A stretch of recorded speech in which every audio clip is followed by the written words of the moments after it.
Welcome to the Science and Paranormal with Dr. Yana and Dr. Elliot, where science meets the unexpected, where we delve deep into the mysteries that straddle the line between scientific inquiry and paranormal.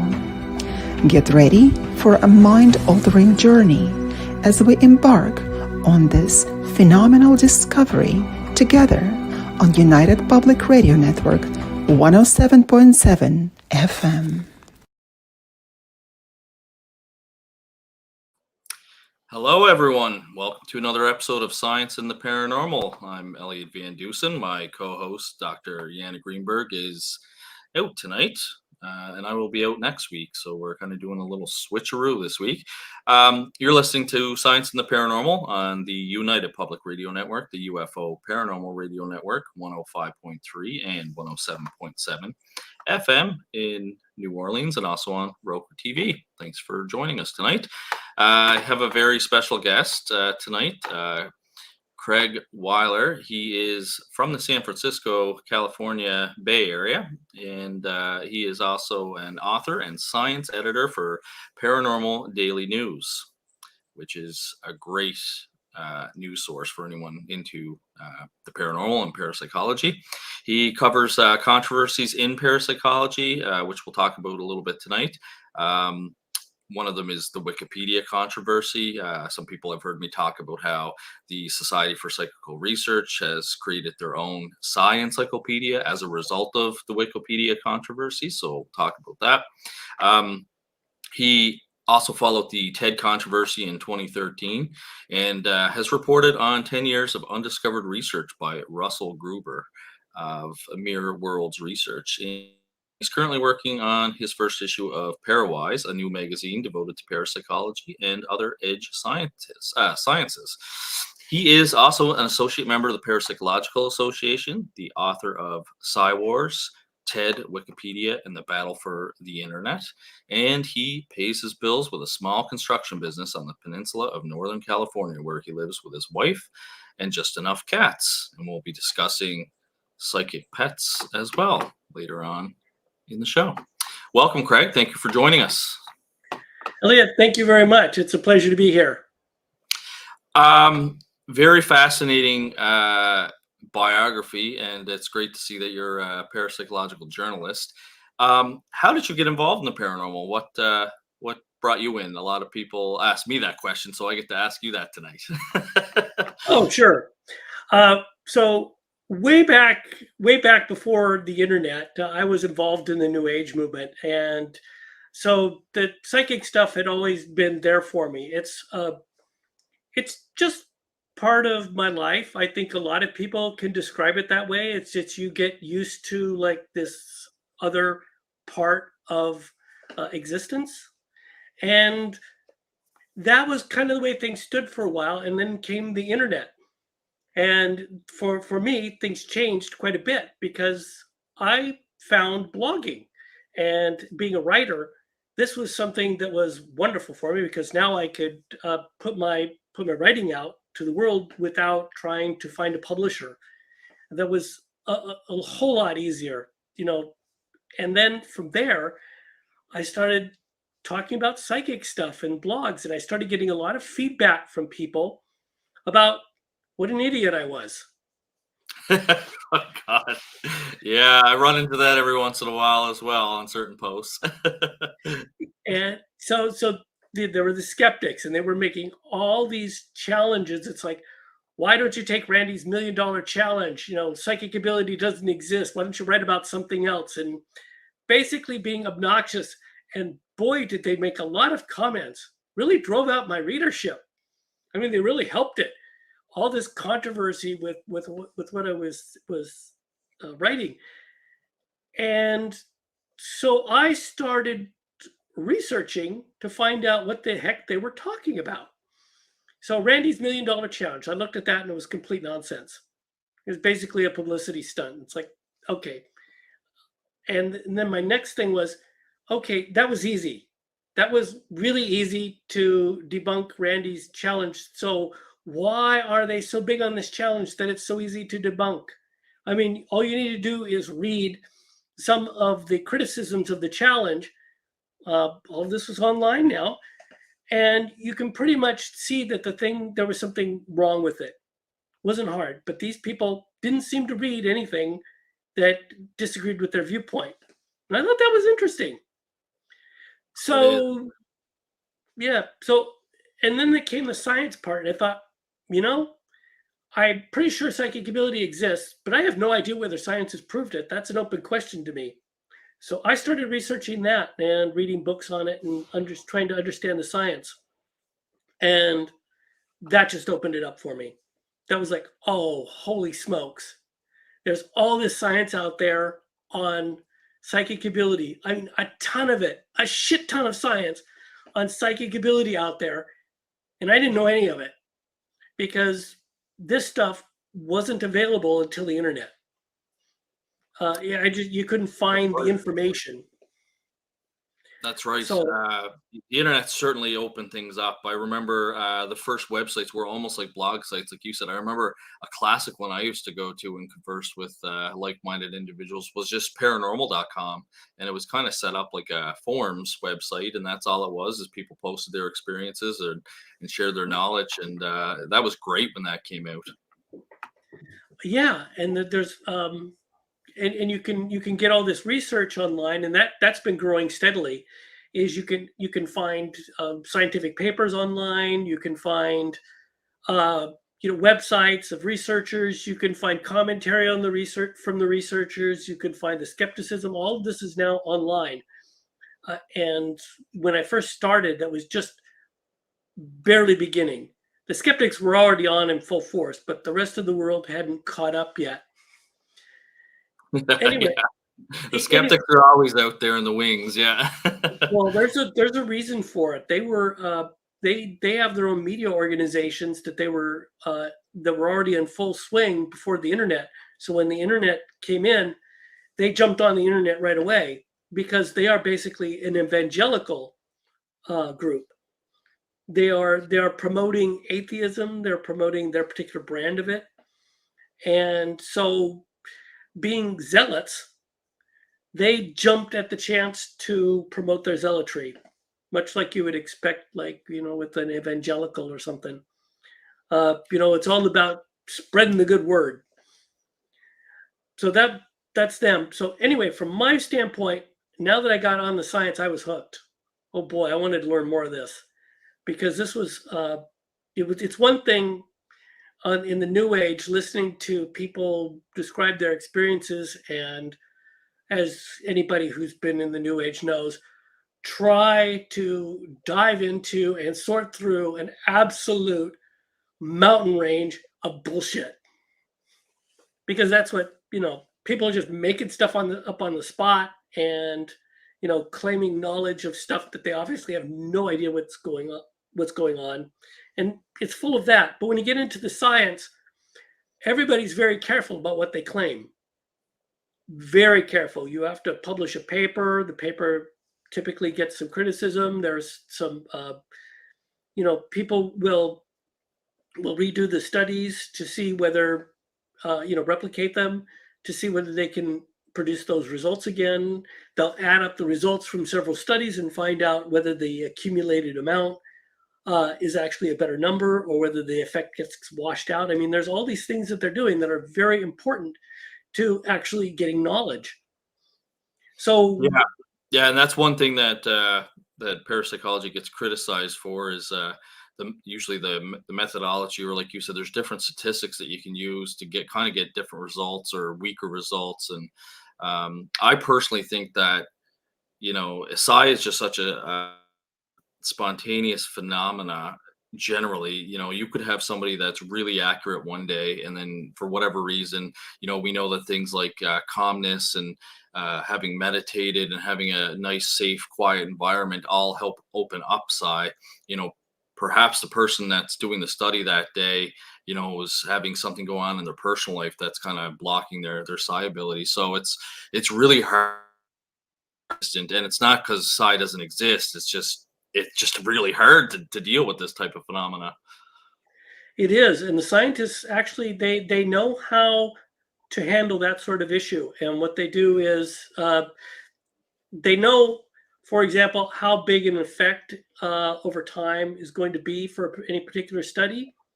And they'll know ahead of time whether they can achieve what they call significant results. So typically, the study has to be either very big, or you have to put a lot of studies together to get to that point where the results are actually significant. You can rarely just do a study of 10 people, and 10 people, 10 trials is nothing in parapsychology, for example. You have to do a lot of it. You have to have other people, try to replicate it and that. And, after a while, because this effect does go in and out, you're absolutely right about that. Over time, they'll eventually get enough data in there to say, yep, this is real. It's not a very big effect, because in science, it's really tough to do when you're dealing with psychic ability, but the effect is absolutely there. And they've done that in a number of areas. Yeah, one thing that I always find fascinating is there's a lot of research done on telepathy and telephone calls that have shown statistical significance with psi. And again, one kind of correlation that has popped up with those studies is that usually it's somebody that's really close to you. So it's like another family member or a very close friend. And those people seem to have that psychic connection a lot stronger than if it was a random stranger, which I find fascinating. Yeah, there's a whole section of literature just on that, about where the connection is stronger. Interesting thing I found out about telephones. A researcher tried that recently, a telephone study. It was a complete disaster. Nobody picks up their phone anymore. Everything goes everything goes to voicemail.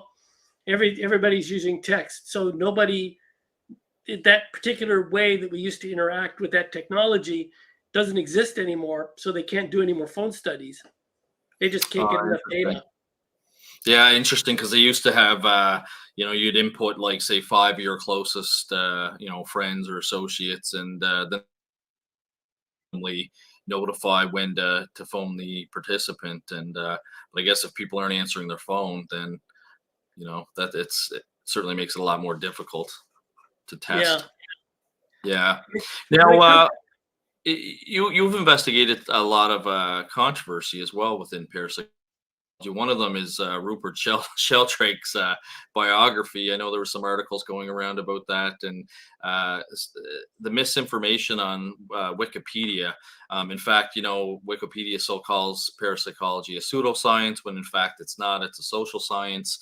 And I know that academics have tried to go in there and change it, but Wikipedia has their super editors that will go back and erase what has been put there. So one alternative, which I really like, and I always recommend when I'm teaching parapsychology, tell my students to go check that out, opposed to Wikipedia, is the Psi Encyclopedia from the Society of Psychical Research. What can you tell us about some of the issues with the information you'll find on Wikipedia and the paranormal?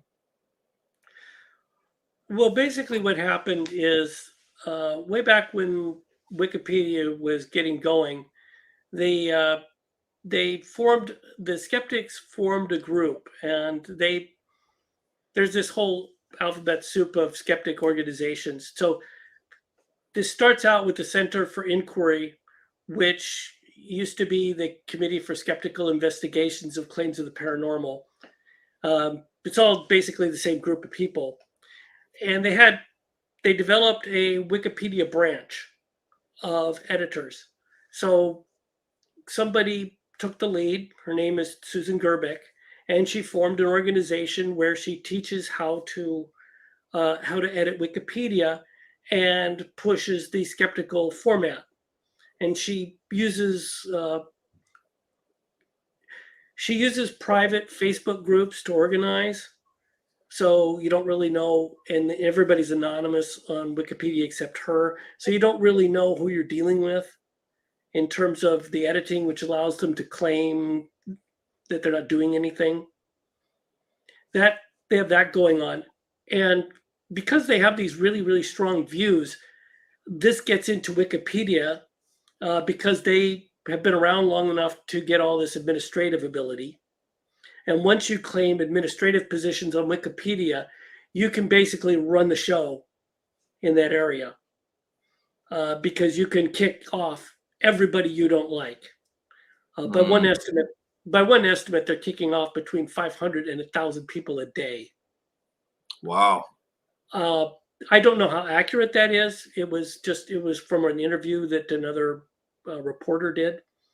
So, and that was just somebody making that statement. So I'm not quite sure the accuracy of that, but they do kick off an awful lot of people all the time.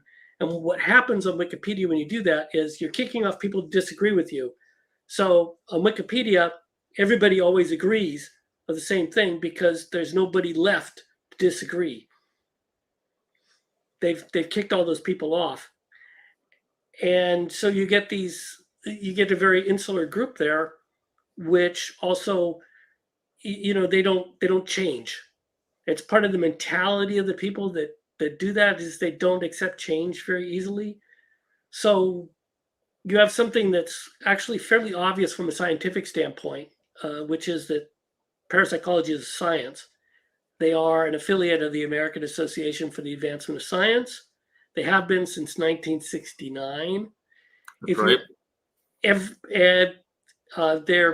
You can't even say that it's not entirely proven because there was a paper in 2018 that pulled the evidence together and said, here, people, this is basically true. Psychic ability exists. And none of that stuff is allowed on Wikipedia because it doesn't fit their narrative. Again, we're dealing with zealots there, so you can't argue with them. They just kick people off.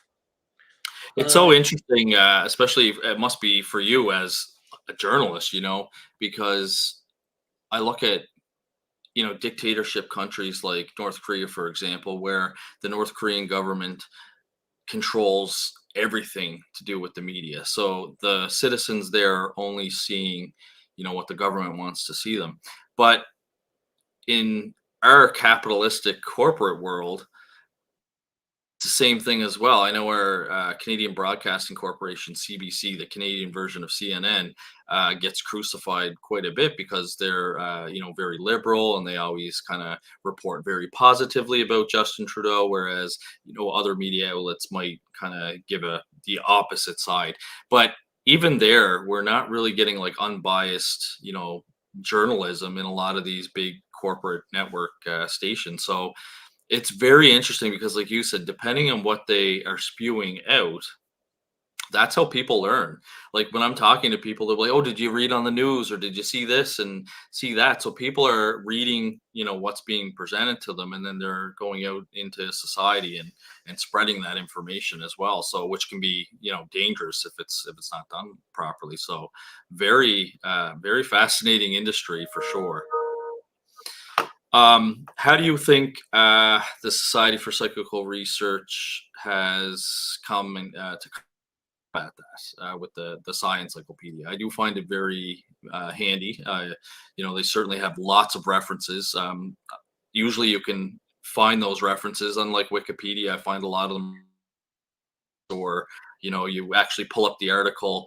I've actually done that where I'm doing research. I'll pull up the article that they've quoted, gone through the actual article and looked at their Wikipedia page for what they've kind of said, and I can't find that information in there anywhere. That was either just a wild misinterpretation or somebody read something in that paper that they wanted to see and regurgitated something else. But I found a lot of inaccuracies or citing.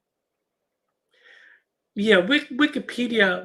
What they do is they have their system where if they have a study that they absolutely are forced to put out, they will put out what the study was, the skeptical version, and then cut off any rebuttal. So you don't actually see the rebuttals, and the rebuttals are very important to the whole discussion. So you end up with these very distorted views of all these topics, and then they will literally take out valid, important, relevant information from biographies to make people look bad. They'll present one-sided things like portraying Dean Radin as a controversial. Dean Radin, by the way, is an absolutely stellar researcher that's very highly regarded in many different disciplines. He's well known. Some great studies, yeah. You would never know this on Wikipedia because they focus on the skeptics, and they'll say, well, he's done this research, but a lot of skeptics are very very critical of what he's done, and they make him sound like a flake from the Wikipedia version. So they do that to people by simply removing most of their important credits, and then sort of shoveling in information from skeptics and make it sound like the person's a little bit more on the dodgy side. Yeah, like almost trying to Yeah, they are discrediting him. Yeah.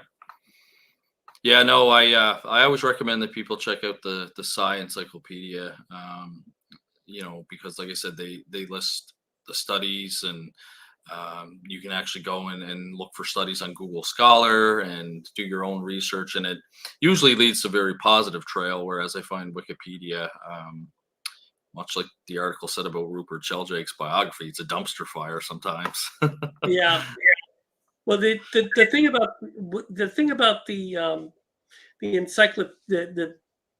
Society for Psychical Research is their encyclopedia is it's balanced, very balanced, so that you will see the positive and you'll see the criticism, and it will all be laid out for you. They don't hold anything back, so you get the entire view of what's happening with that particular subject up to the point where they wrote it. So yeah, no, it's true.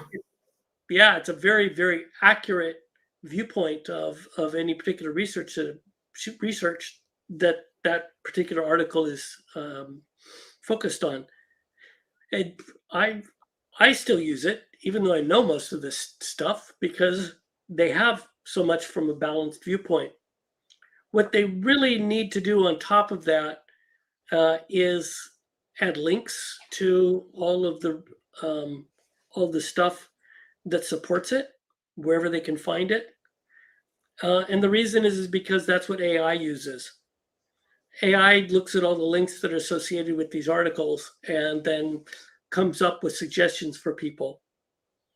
And because Wikipedia does a really good job of providing links, AI will tend to use Wikipedia. So you'll see a lot of Wikipedia influenced AI results at this point. Yeah, I mean, there's still a lot of people just to general, rely on Wikipedia. I think it's like it's an okay website if you're just kind of like looking for the gist of something, but if you're looking into anything or you need to rely on something, you have to do your homework on it. But if because they obviously have very good SEO tags, because it's one of the first things that always pop up on Google. Is the first page is Wikipedia. When I'm doing serious research, I usually scroll. Well, first off, I usually search through Google Scholar or other academic websites, ResearchGate and Academia. But I'll scroll past Wikipedia, and then out of curiosity, sometimes I will go there. And like I said, I will look at what they've cited, and I'll try and find that information. But sometimes, like you said, you're either seeing inaccuracies or whatnot. So it's important to make sure people are cautious where they're getting their information from, for sure. With the Paranormal Daily News, how did you get involved writing for them? I got a connection from somebody at the SPR, Society for Psychical Research, and the main editor was looking for somebody to write on the science side, and my name came up. Oh, awesome. And then so the main editor, the owner of Paranormal Daily News, is Jock Brokus, and the very instant we met, we completely hit it off. Just thick as thieves from like moment one. It's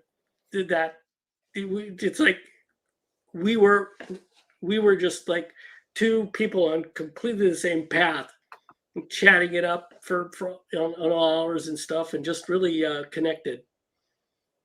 So Yeah, that was a great moment. Jacques is great. I think I met him at a Rhine course that I was taking, and he had introduced me to Dr. Richard Gallagher's work, the psychiatrist that's interested in demonic possession. So I had actually reached out to Dr. Gallagher last year and invited him to be a guest speaker at the Halifax Paranormal Symposium. And I had mentioned that, saw him on Jacques' podcast, and I thought he was very interesting, and he absolutely loved Jacques as well. So he's a very, likable, relatable, I think, individual. A lot of people have nothing but great things to say about Jacques. So I thought it was really cool that you write for the Paranormal Daily News. With pets, so how I came across having you as a guest is I think you did an episode with Morgan Knudsen on supernatural circumstances about psychic pets, and I might have come across one of your articles talking about psychic pets. And it was funny because on one episode we were actually talking about psychic pets, which is not something that I'm super familiar with. I do know, for example, my dogs, they used to know when my wife was coming home, but what I think happened is I think they learned my behavior. So about a half hour before my wife got home, I would always start supper. And so when I would go over to the stove and start getting the pots ready, I noticed my dogs would climb on top of the couch and start looking out the window down towards the driveway. And then, sure enough, they could see the SUV driving down the road because it kind of came down a sloped road, and then you'd have to turn right to come down our street and into the driveway. They'd start barking because they recognized the vehicle.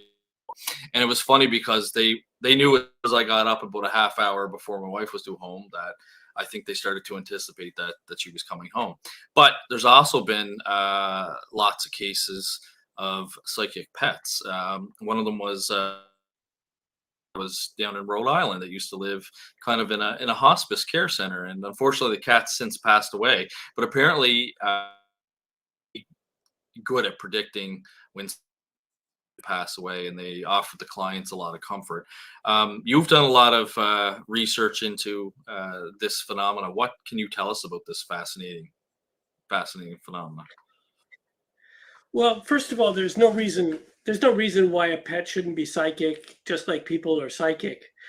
If we're dealing with a theory where consciousness is fundamental to the universe, which is pretty much the direction you have to go if you accept psychic ability. You can't have a materialist universe because otherwise it makes no sense. So you end up having to take a model of the universe where consciousness is the fundamental thing. You begin with that, and then of course pets are psychic. Not only pets, but pretty much anything living would have some psychic ability because it's just inherent in consciousness itself. Right. So you begin there, and then you start looking at, okay, how are the different ways that pets are psychic? And well, one of the obvious issues that you run into is they can't talk to us, and we can't really talk to them in terms of being able to understand each other. Oh, they kind of get it sometimes. You talk to, your pet about something, and they'll kind of get it. They get the tone of the voice or something like that. Behave, stop that. Stuff like that. Yeah, for sure. They definitely recognize, I would say, tones. They recognize certain words. Like if I was my rescue Min Poodle is sleeping underneath my desk right now, but if I was to say his name, I know his head would snap attention for sure. Yeah. They're very smart. And then you have the stuff in order to tease out whether a pet is for sure psychic, then you have to actually do a study on it and figure out, well, how do we determine that this pet is psychic? So as you were talking about the dog coming home thing, this is what Rupert Sheldrake did with the dog. Was they had a dog that they knew that knew when its owner was coming home, so they change things up with the owner. They'd have the owner come back in 45 minutes, maybe an hour and a half, maybe 3 hours.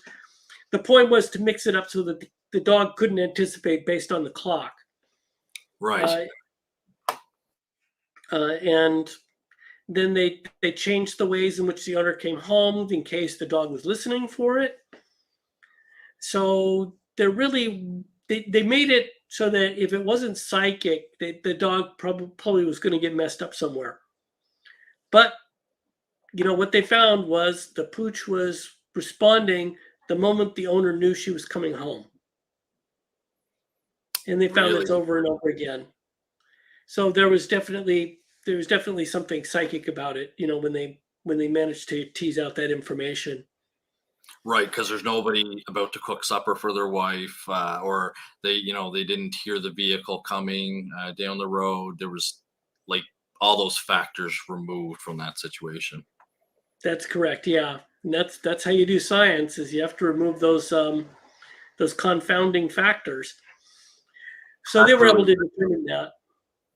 Then he tried it with the parrot, which was an interesting thing. So first of all, they established the parrot's vocabulary, and then they had the owner think about words that were in the parrot's vocabulary, and then they simply recorded the parrot to see whether it would speak those words more often. And sure enough, the parrot did. It was picking the words that the owner was thinking about more often than other words in its vocabulary. Thinking about rather than speaking. That's interesting. That's really interesting. I mean, I find birds extremely smart. I said that to my wife the other day. We saw a bird dig in the garbage can and took like somebody's garbage and flew away with it. And up in Yellowknife, they had giant ravens. And it would be freezing in the winter, of course, minus 40 degrees Celsius. But these ravens were so smart. They would go to McDonald's trash can. They would open up the trash can. They would pull out like a Big Mac container. They'd sit it on top of the garbage can. They'd pop the lid open. And of course, there's always lettuce left over from a Big Mac. And they'd eat the lettuce. And I was just like, man, like talk about, like, that's smart. That's intelligent. And certainly, they're conscious creatures. So I'm not surprised to hear that about the parrot, because parrots are also very, very intelligent birds too. Yeah, and it brings up the question of like when you have these minds of these, obviously crows are known to be incredibly intelligent. The entire corvid family, really intelligent, and their brains are kind of small. Mm-hmm. So if you've got this really tiny brain with all this intelligence and large brains with all this intelligence, how much is the brain actually doing here? So it makes it an argument for the fact that consciousness isn't entirely just brain signals, and that you're better with the bigger brain and you're worse with the small brain, because it doesn't seem to be the case. There's different factors involved. Yeah, absolutely. What other case studies have you heard of with pets that they've tried to do to determine whether or not they think they have psychic abilities or not? Well, there's one. It's called Psi trailing, and that is that an animal that's in an unfamiliar place knows how to get home, even though they have no idea how to get there. That somehow they can sense which way to go home. There has been a few cases of that, and sometimes it can take a couple of years. But there have been some extraordinary cases where pets have found their way home after a couple of years. Yeah, and it's not just one, but there've been several like that. The only one that comes to mind was a really, really famous one from the 1920s, a dog called Bobby that lived in Oregon and got stuck in Indiana when the family was doing a road trip. And the dog got out, chased some other dogs, got chased away, and they were there for almost a week. They could not find their dog and finally had to give up and go home.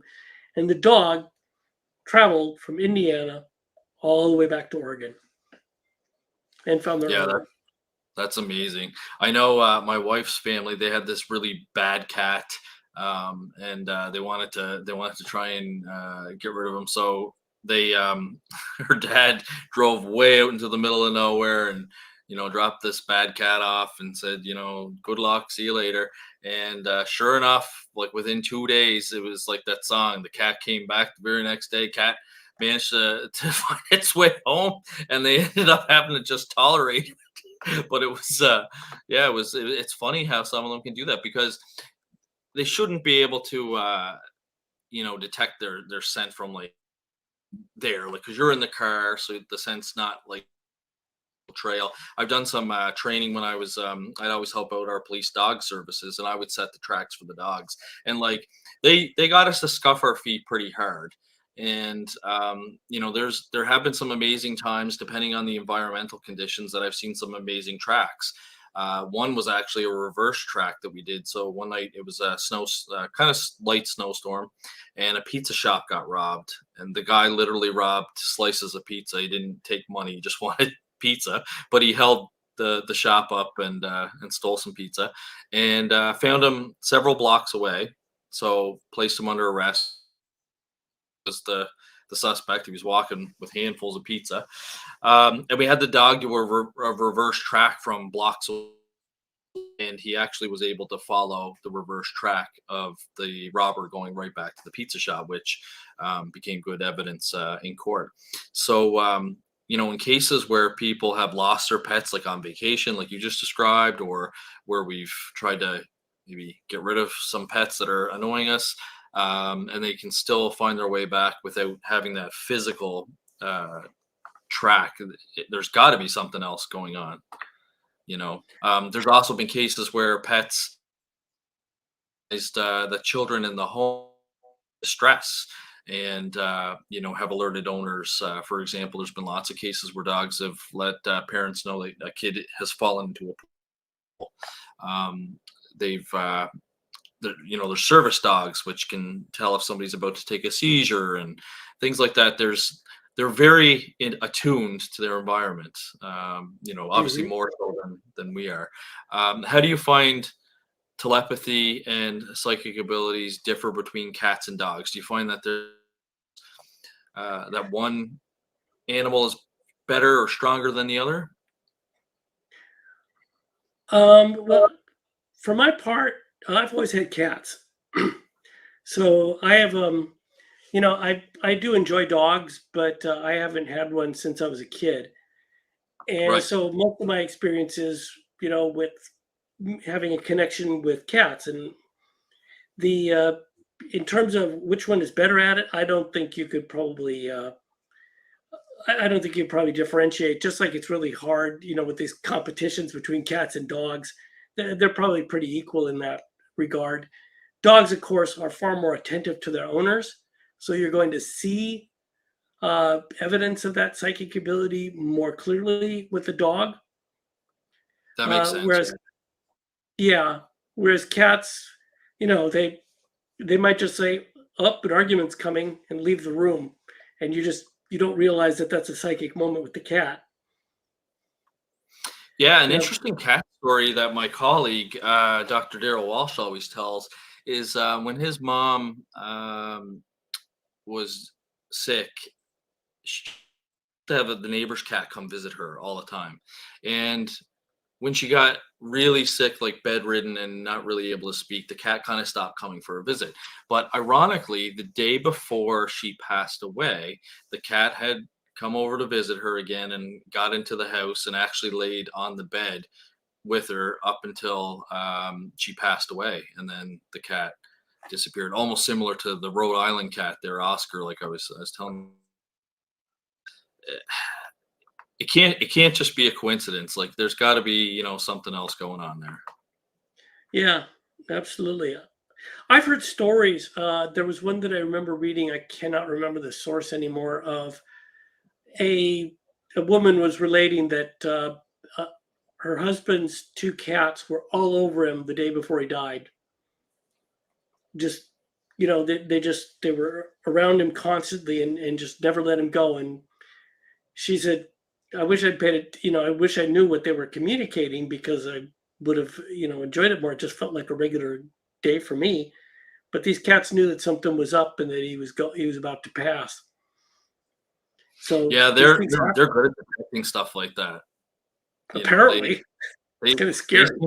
they seem to know. I don't know if like death gives off like a certain smell. They have talked about trying to research that. I know, like I said, Oscar the cat there in Rhode Island, he had correctly identified somewhere around 100 different cases of patients that were about to pass on. So yeah, there's certainly something going on there with pets. There is. One of the interesting things is that we tend to see this as very controversial in some ways, but farmers, they know. Farmers who are constantly in contact with animals understand that psychic ability is going to be part of it. That, and you actually need that intuition sometimes to know if an animal is in distress. Mm, And there are certainly stories of people going, there's something there. I just, I knew I had to get out to the back pasture there, and because something was up, I just felt it. yeah. And how many stories like that are there out there? Yeah, that's And that's true too, and it's so true because like our pet obviously can't communicate with us clearly like we can, so we have to be able to pick up on those subtle cues, or maybe some of them are even psychic cues. hmm yeah, the interactions with pets has all of the ingredients that you need for psychic ability to kick in. And one of them is that you're trying to trade information with your pet, and there really is no other way. The pet's not going to draw a picture for you. They're not going to write it out on a piece of paper. They can't communicate in that fashion to us. So the only thing left for them, and indeed for us, is some sort of a psychic connection. Excuse me. Mm. They're very interesting as well in ghost and haunting cases because there's been lots of cases where a pet, either a cat or a dog, can sense if there's something in the environment, and maybe they're even picking up on natural things that cause us the same kind of response, like if it's infrasound or high electromagnetic field radiation that can cause us to have that sense that we're being watched or whatnot. They're obviously picking up on something in the environment. But I also find it interesting in ghosts and haunting cases as well as when people report their pet spirit, seeing their pet spirit. I was just talking about a haunted house that we did many, many years ago in Kentville, and the owners had one of their two basset hounds pass away, and they started to see the ghost of the basset hound that had passed away around their home. And I've had cat owners tell me the same thing, that they've seen their cat appear after death. So it follows the same kind of survival theory that parapsychology subscribes to with human consciousness surviving bodily death. It's the same with pets, it seems. Have you done much research with afterlife communication?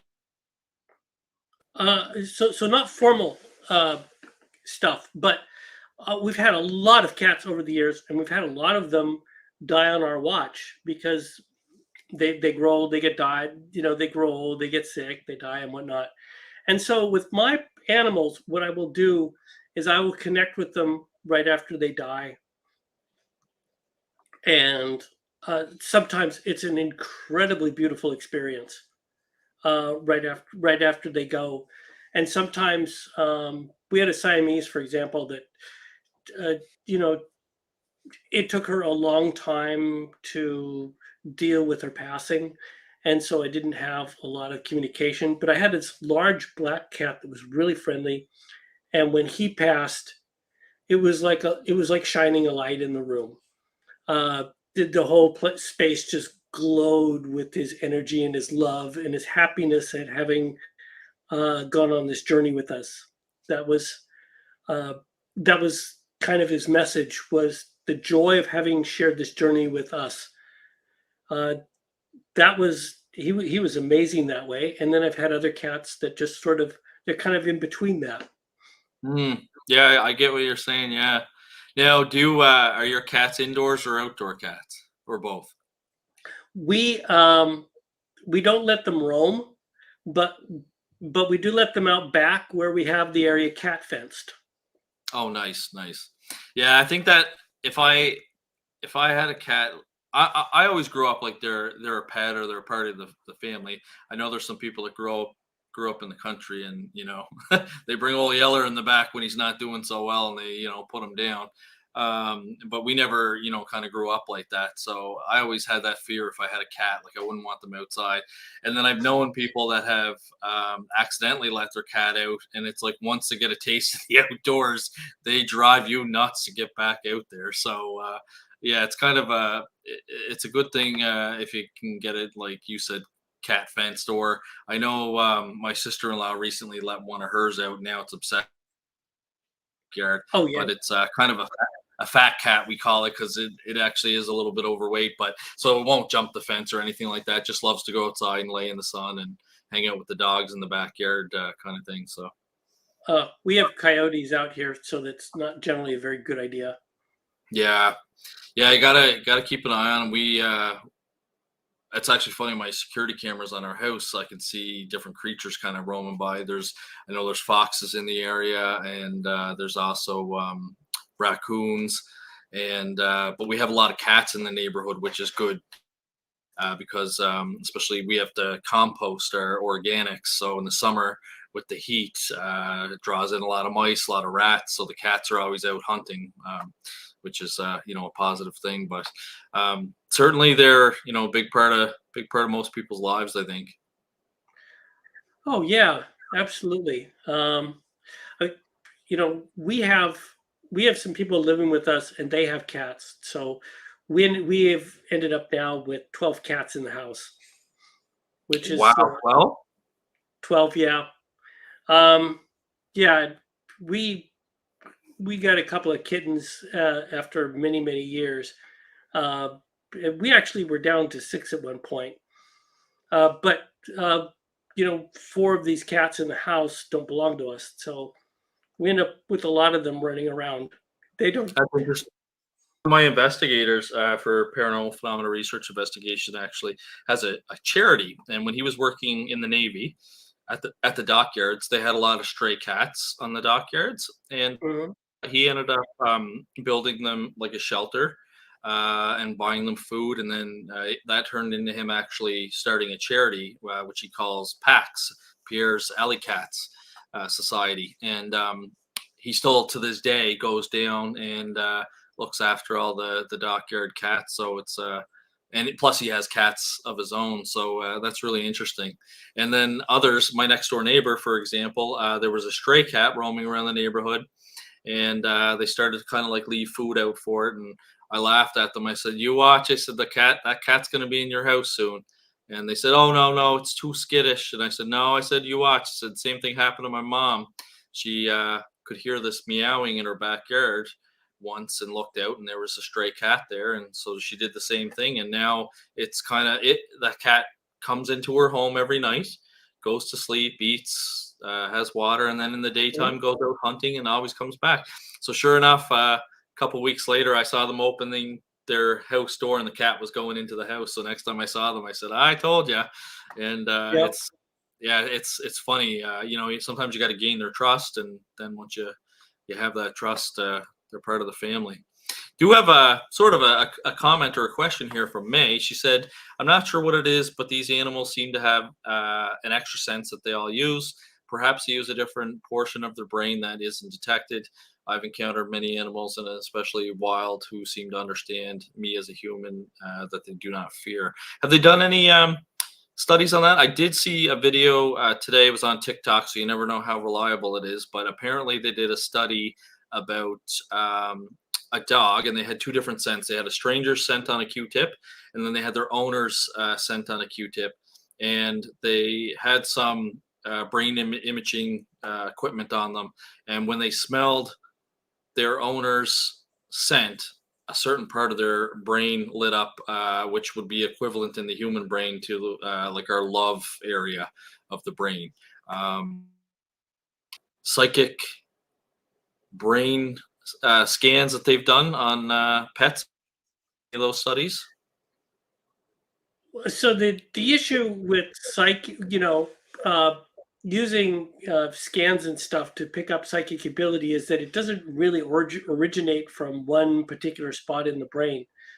And they know this The other actually through. animals is it's hard to get them to stay still too. Normally, you have to sedate them to get like MRIs and things like that done. Well, I mean, if you can get it in humans, it's going to be the same area in pets. So, Right. if you can find it in a human, then you basically know where that area is going to be in a pet. The problem with something like psychic ability is it's not really centered in a particular part of the brain.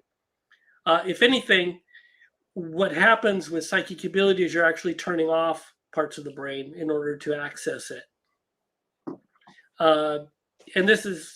And they know this through psychedelics, because psychedelics are turning off part of the brain rather than turning it on. So you're reducing something in order to have the psychic ability. You're not turning a signal up, you're turning other signals down. So you're not necessarily going to light up one area of the brain when psychic ability is being used. There might be one that's a little bit more active, but it's more going to be sort of a general brain thing. And this is going to be for, like you said, they've noticed different parts of the brain lighting up on different medical equipment. So it's tough to say. And even consciousness, we don't even know where consciousness really resides. We know that there's certain parts of the the brain that consciousness has lit up, but not sure exactly where that's hiding at. So well, you get into the area of consciousness, and my take on this has been, and a lot of researchers support are pretty much along this way, is you have to change the whole way you look at consciousness, and that it's typical to try and think of consciousness as residing in the brain, maybe parts of the body and stuff like this, when in actuality, it's probably the consciousness is the creator of all of this. So the body is simply a form of consciousness rather than residing in it. The body is consciousness itself. And all you have to do to reason this one out is just say, what comes first? And your answer is going to be experience. Without experience, there's nothing. yeah, that's true. So when you start with the idea that there's nothing without experience, then if all we know, if the only thing that we can ever experience is through consciousness, then consciousness must be fundamental. So you go from that standpoint, and then you start to understand why they, when you're doing studies on where where something is going to light up the brain, that really what you're looking at is a filter mechanism, not a it's more like it's focusing and filtering parts of consciousness through rather than generating it. Yeah, that's a good way to look at it for sure. It's very interesting. I found when I was on homicide and I used to deal with a lot of deceased individuals, it looked like they were literally missing their consciousness. Like the only way I can describe it is it's almost like looking at like a prop at a Halloween store. Like you could tell that there's something missing from that individual. Mm-hmm. And I like when they were just being a shell or a vessel, because it seemed to be so true when I was on homicide. Like I said, once you passed away, you could tell that person was no longer in that body, and that their consciousness would be wherever, whether it's outside the body and couldn't see it. I always find the work of Sam Prina very interesting. I saw an interview where he did, and he said that empirically he can say that he knows, based on his Project Aware studies, that human consciousness can exist outside of the body past clinical death for at least 2 hours. And then after the 2 hour mark, he can't say, it would just be speculation at that point what happens to it. He's not sure if the consciousness, crosses over, if it, goes home to where it should be, or if it just the energy dissipates. But what he said is, empirically, he can tell that consciousness can exist outside the body for at least 2 hours, and I found that very, very interesting coming from a medical doctor, as that's well versed in near-death experiences. I had an interesting experience along those lines with one of my cats.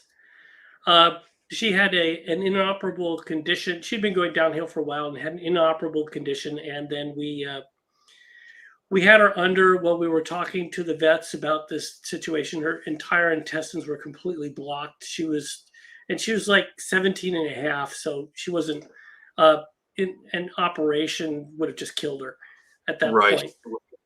So we made a decision while she was still under to go ahead and put her down. And so we brought this cat home, and then we buried the cats in the yard. So I had the cat, and I could not bury it. I could not bury this cat. And I'm walking around. I walked around the yard holding the cat, and I could not bury her. And then finally, I just sort of took a moment, calmed down, and then I got the idea. And I looked at her and I said, "It's time to go." And then I literally felt this presence pass by me. Just literally gone, and then all of a sudden, I could bury the cat. It's like she'd been under when she died. She didn't really get that she was dead. Wow. Yeah. Under anesthesia, you don't really dream or anything, and you don't bring those memories back. So it just sort of shuts you down there. So she didn't. So she really didn't get that she'd passed away. And then once I made that connection, then she understood, and I've never felt this before or since, but just literally of her leaving. This very because you said when she was under the anesthesia, that's when they would have gave her the chemical to end life. Yeah, euthanol. Wow. That's interesting, but it also makes sense too when you think about it, because with anesthesia, you actually, you're not asleep. It just renders a form of unconsciousness. And I tell people this, like when you're in surgery, they cut you open, your body is still responding as if you're awake. You just, you're given so many chemicals. You're even given a chemical that you don't remember. Kind of wipes your memory out. So it's funny because the anesthesiologists they know how much to give you and they know what the drug does, but the mechanism of how it works, they still don't fully understand yet today in science. But we all trust it. I've had to go under, I think, 3 times, and it's quick. I mean, like I said, they get you to count backwards, and the next thing you know, you got a nurse yelling at you to wake up. So I'm certainly thankful for it, even though science doesn't fully understand it. Mm-hmm. That's about the cat that makes sense to me, that they wouldn't have known what happened. And that's what we often see in haunting situations is, usually it's a very sudden death, was unexpected. Whereas somebody that's been sick for a long time, say with cancer, and they're dying for 1.5 years, those types of people are reported to remain behind a lot less than your sudden and accidental deaths. Like you said, your pet would have had really no idea what was happening. Yeah. For a lot of our pets, we pay to have a veterinarian come out, and we're all gathered around, and we basically we put the cat down in our own backyard with all of us surrounding the animal as they pass. And that's generally it's a lot easier on the pets, and it seems to be a very smooth transition when that happens. That's been my experience. Is the pets seem to have a very peaceful passing, even if they struggle a little bit in the process. But once they go, that seems to be a relatively peaceful thing, because everybody there is supporting them in this transition, and it's all very very positive in terms of how we move forward. Seems to be important. That's interesting. That's really interesting. Yeah. Well, listen, I can't believe the hour has flown by already. It was very interesting to talk to you. I knew I'd enjoy our conversation together. I appreciate you coming out on the show. How can people get in touch with you there, Craig, if they want to follow your work? Obviously, Paranormal Daily News is one source. You're also on LinkedIn, X, or formerly Twitter. Yeah, I just refuse to call it X. I know. So you can, Everyone looks at you like, what? And you just say Twitter and they understand. yeah. So I'm on Twitter under my own name, easy enough to find. Parapsychology, Craig Weiler, and I'm going to pop up there. I'm also on LinkedIn. That's another way to get a hold of me if you're interested. And I run a space on Quora I don't really connect much with that. And those two, I'm also on Facebook, but those two sources are better than Facebook. Facebook has problems, and I just sort of pop in once a day and check on it and then get the hell out of there. Oh my God, the spam and the bots now on Facebook are unreal. It's crazy. Where can people find your book Psi Wars? Available on Amazon, Barnes and Noble? Available on Amazon. That's the easiest place to find it. Psi Wars, TED, Wikipedia, and the Battle for the Internet. So I go through, and in the book I go through what the controversy was, and in between I share the backstory.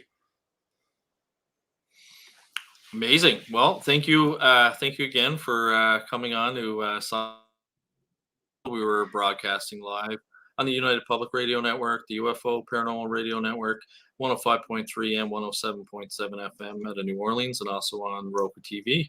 And appreciate your insight and your knowledge, and I look forward to continue watching your work online.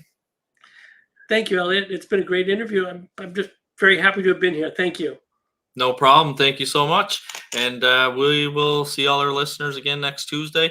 I won't be here. I'll just be traveling back from visiting my daughter in Ottawa, Ontario. But Dr. Iana Greenberg will be here, and I believe she's talking about psychedelics next week. So tune in, and I'm sure it'll be a fascinating conversation. All right. Until next time, take care.